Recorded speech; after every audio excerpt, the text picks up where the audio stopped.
સચિનભાઈ નટવરભાઈ પાટડિયા રાજકોટ હસ્તે નીતિનભાઈ પરિવારજનો તથા ઉત્સવનો પ્રત્યક્ષ લાઈવ ટેલિકાસ્ટના માધ્યમે લાભ લઈ રહેલા સર્વે શ્રી હરિના લાડીલા ભક્તોને ભાવથી જય સ્વામિનારાયણ, જય સ્વામિનારાયણ.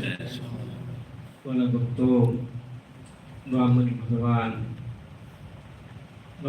વામનજી આમ જોઈએ તો એની હાઈટ નીચી, હાથ પગ નાના અને બટુકનો વેશ લઈ અને ત્રિલોકને સુખી કરવા માટે ભગવાન પોતે ભિક્ષુક પણ બને. ભગવાનની દયા કહેવાય.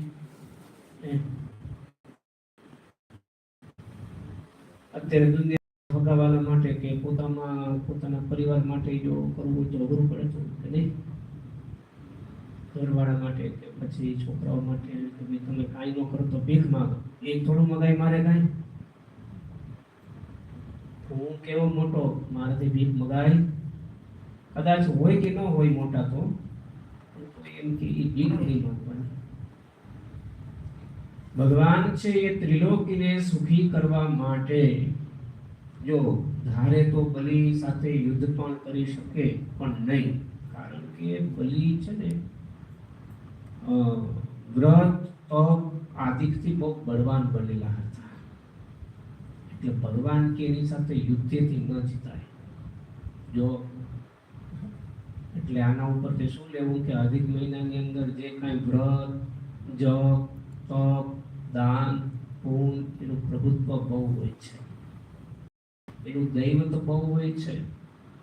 એને લઈ નથી કહેતા જ્યાં સુધી તમારો સૂર્ય ચમકતો હોય તપતો હોય ત્યાં સુધી તમારું કોઈ વાળ વાંકો વાળી શકે નહીં. એમ બલિરાજાનો સૂર્ય તપતો હતો એટલે ભગવાન કે આની સાથે યુદ્ધ કરીને ન જીતાય. આના માટે તો એક જ વસ્તુ છે, ભિક્ષુક બનવું પડે. ભગવાનને ભિક્ષુક બનવું પડે.